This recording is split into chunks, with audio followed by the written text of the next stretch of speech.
She walked right up to me, let it all drop and smiled like she knew my weakness.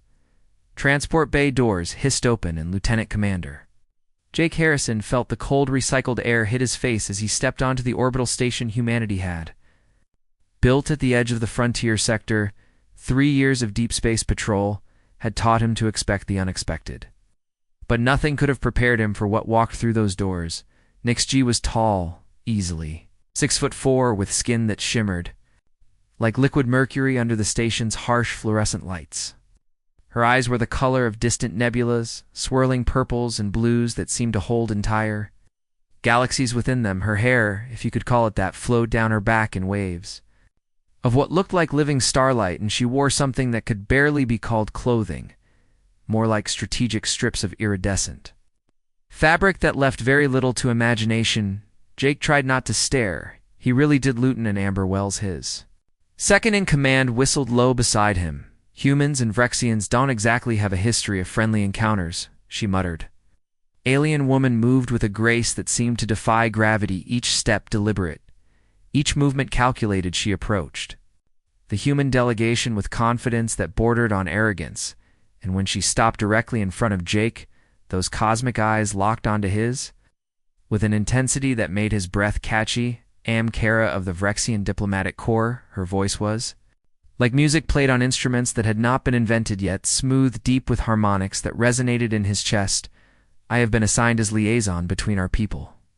Jake swallowed hard, cleared his throat, and extended his hand the way protocol demanded. Lieutenant Commander Jake Harrison, United Earth Defense Force. Kara looked at his hand, tilted her head slightly, and then did something that made every human in the bay freeze.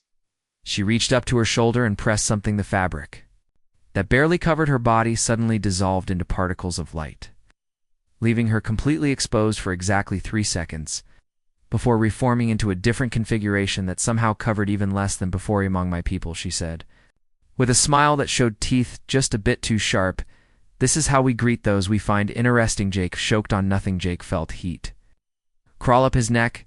Interesting. Kara stepped closer until she was well within his personal space, her presence overwhelming. You defeated 3 Vrexian warships with a single frigate. Last cycle, you broke through our blockade at the Gamma Nexus and rescued 17 human prisoners without losing a single crew member. She leaned in, her breath somehow smelling like ozone and wildflowers. Yes, interesting. Next 3 weeks were the most challenging of Jake's career. Kara was assigned quarters directly across from his on the station, a decision made by someone in command who either had a sense of humor or wanted to see how humans and Vrexians could coexist in close quarters. Jake suspected both had no concept of human modesty, or maybe she did and simply enjoyed his discomfort. Her door was always open.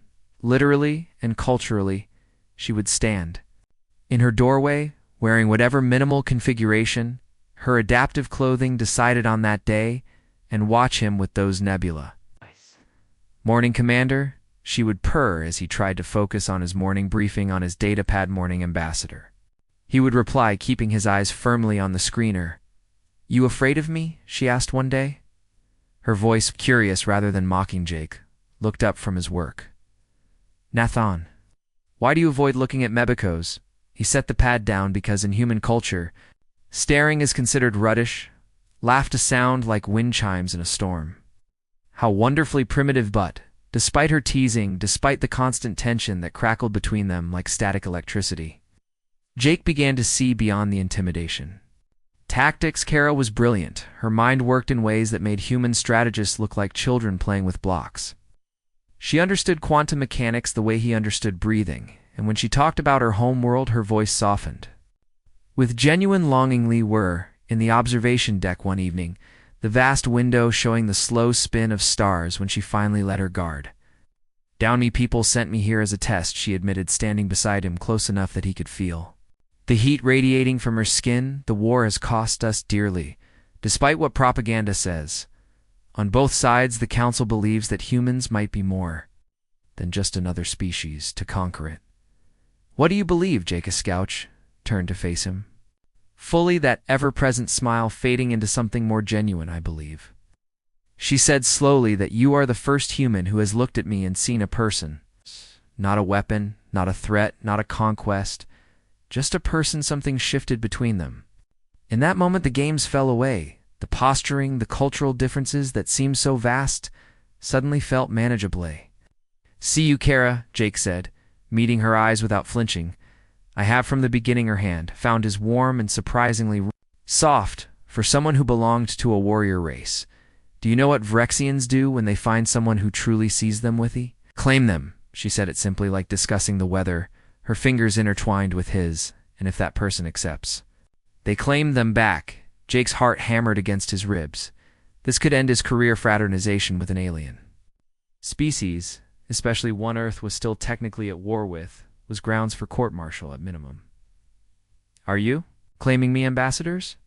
Smiled that knowing smile, the one that had haunted his dreams since the first day. "Only if you accept Commander," he should have said no, should have stepped back, maintained professional distance, thought about the consequences, but instead, he pulled her closer, felt her sharp intake of breath as his other hand came up to cup her face. "I accept one." They kissed. It was like touching a live wire, every nerve ending lit up with electricity. Her lips were softer than he expected, and she tasted like starlight and possibility. When they finally broke apart, both breathing hard, she laughed breathlessly. "People have a saying," she whispered against his mouth, "the brightest stars burn together." Station exploded into chaos. 2 days Lateran extremist faction from both human and Vrexian sides had decided that peace was not in their best interests. They attacked simultaneously. Coordinated strikes were designed to kill the diplomatic envoys and reignite the war. Jake was in the command center when the first bomb went off near the Vrexian quarters. His blood turned to ice. Karahi ran faster than he thought possible, Amber and her security team behind him. Smoke filled the corridor's emergency lights, flashing red, people screaming, running, bleeding. He pushed through it all, focused on one thing. Her quarters were destroyed. The blast had torn through the wall, leaving twisted metal and sparking wires. His heart stopped. Jake. A voice called weak, but Olivier spun, found her pinned under a collapsed beam, her silver skin streaked with something that looked like mercury blood, but her eyes still burned bright. "Still alive, hold on." He dropped beside her, started trying to lift the beam. Amber helped me together. They heaved the metal aside. Jake pulled Kara free, cradled her against his chest. "You're okay. You're going to be okay," she smiled, blood on her teeth. Always so optimistic. More explosions rocked the station. The attack was coordinated, sophisticated. They needed to get to the escape pods, but the main corridors were compromised. Aiders another way, Amber said. "Service tunnels," but they're tight. Kara coughed, her breathing labored. "I will slow you down. Leave." "Me, absolutely not." Jake lifted her, despite her protests, despite the fact that she probably weighed more than any human woman her size would. "I told you I claimed you, Not leaving." Service tunnels were as tight as Amber warned. Barely wide enough for one person, let alone someone carrying an injured alien. But Jake pushed forward, ignoring the protests of his muscles, the burn in his lungs behind them. He could hear the extremists searching, killing anyone they found. The emerged in the secondary bay. 3 pods left. Amber went first, securing the area, then helped Jake get Kara inside it. Vrexian diplomat was fading fast, her skin losing its shimmer, her breathing shallow. Jake strapped her into the med chair, activated the emergency system. "Stay with me," he ordered, his hands shaking as he worked. "You don't get to claim me and then die. Understand?" Her hand found his weak but determined. "Foolish human," she whispered. "Don't you know Vrexians mate for life then?" "Live." Jake pressed his forehead against hers. "Live and show me what that means." Pod launched just as the extremists broke through the door. They tumbled into space, the station burning behind them, a monument to hatred and fear, but inside, the small craft wrapped in emergency blankets in each other's arms. To people from different worlds held Ankara Servi Vedthi medical team. On Earth worked around the clock, combining human and Vrexian medical knowledge in ways that had never been attempted before. And when she finally opened her eyes 3 days later, the first thing she saw was Jake asleep in a chair beside her bed, his hand holding hers. Second thing she saw was the news feed playing on the wall, her people and his working together to hunt down the extremists.